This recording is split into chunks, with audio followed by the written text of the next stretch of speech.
EnglishTim here. Today I'm going to be looking at critical marches. So if you've not come across them before, I tell you what they are, how to use them, when to use them. Join me for that now.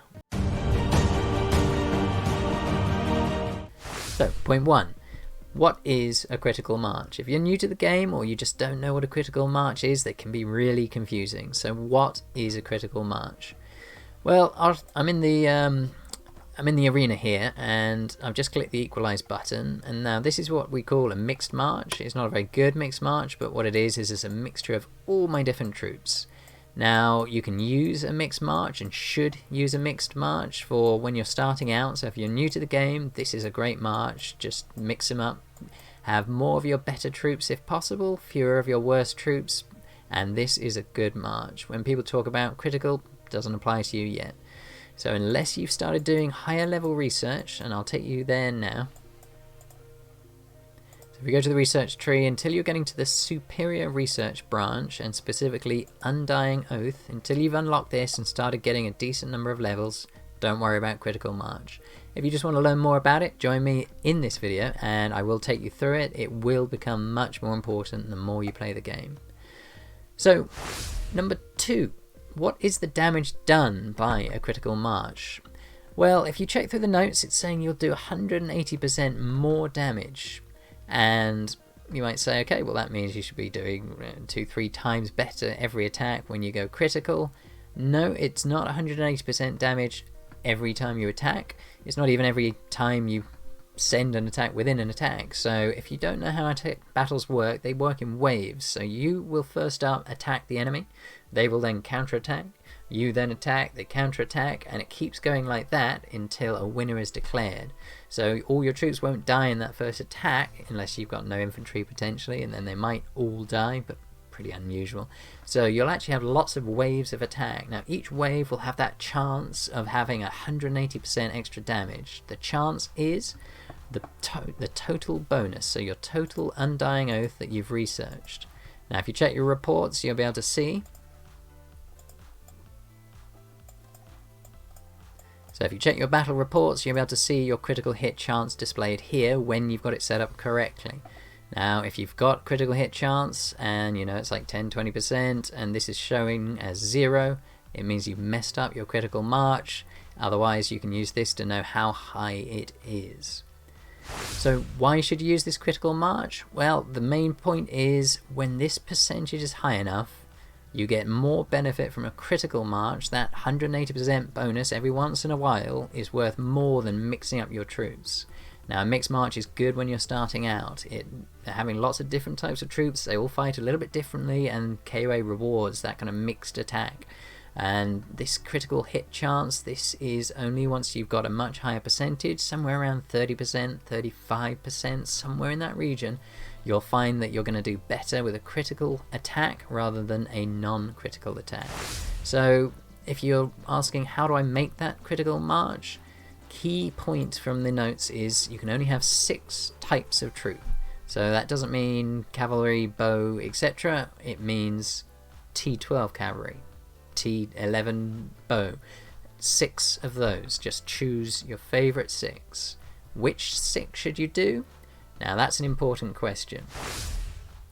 So, point 5. What troops should you use in a critical march? Now there are calculators and there are 2 different versions to a critical march. So one is critical march PvP, player versus player, and then there's critical march PvE, player versus environment. Now if you're doing a player versus player march, you need a lot of infantry to suck up that damage so that when you fight back, you've still got troops to fight. Infantry can take a hit. The guys behind them, they can't take a hit. So if there's no one stood in front of them, no infantry to protect your bowmen, they're all going to die really, really fast. So in a critical march PvP, you've got to have infantry. Otherwise, you should probably have some cavalry and some bow. You want to prioritize your top tier troops and then have a fewer of the lower tier troops. Now there are a fair number of calculators out there. Siri's got one and I've got one too. I will pull that up now. Okay, so here's my calculator here. So what am I doing? You'll see that for my critical march, I'm setting the highest tier troop, which at the time I last did this was T12, and then we've got T11 for the second tier. I'm doing 70% T12, 30% T11, and then I'm doing a 45% infantry, 25% cavalry, and 30% bowmen. Maths can get a bit tricky, but this does it all for you, so if you use my calculator, then it will just give you a good march. You can also fiddle with it and say actually you want less infantry, more of other things, so it's very flexible. Now, people might ask, say, Poker Mountain's calculator, for example, he thinks you should have 30% infantry when attacking. Mine's way higher, so, you know, experiment, see which one you prefer. So I like having more infantry, and yeah, he liked having more of the other troops. Now, my calculator also has a very basic function where it will just take your top 2 tiers of troops. However, in the real world, you might choose to do lower tiers of troops. So you could get rid of your T11 cavalry and do T10 or T9 bow. So you can focus on having more bow for your heroes. If you've got bow heroes specifically, that's definitely worth considering.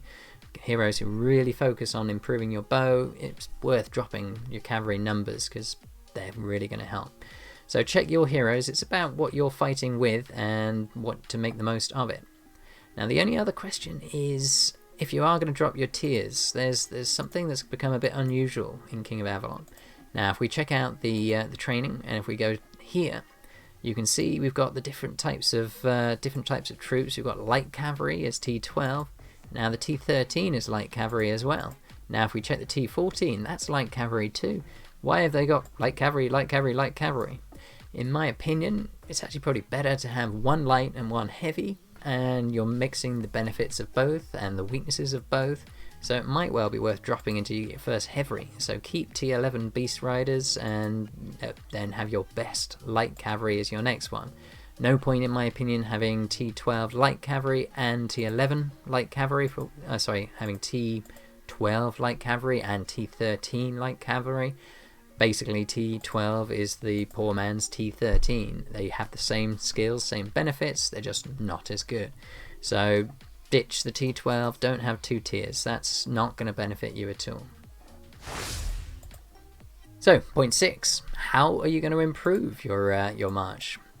So, for this, it's quite simple. If you've got the right set of troops, you've used a good calculator, you've tweaked it to your best, then the only other thing you can do is bump up your Undying Oath. You know, you need to pick up a lot of the green crystals to do these upgrades, so it can take a long time. The Philosopher's Stone, it can take a long time. However, once you start getting up to the 30-35% range, you're going to start doing much better in battles, so this is worth doing. And it is something that you can do as a free-to player if you keep patient. These are available, and you can start doing those upgrades, especially on Lunar, Solar. They're harder to come by. So I'm EnglishTim. If you're enjoying my content, hit that subscribe button and click on the notification bell, and you'll get alerted about my upcoming videos. And if you check out my channel, there's a lot of stuff on there which might be helpful. So I've got my Ultimate Fighting Guide playlist, and on here there's a guide from day 1, how to fight, from absolute beginners up to people who have been playing a bit longer. So hopefully you'll find something useful in there, and thanks for watching today.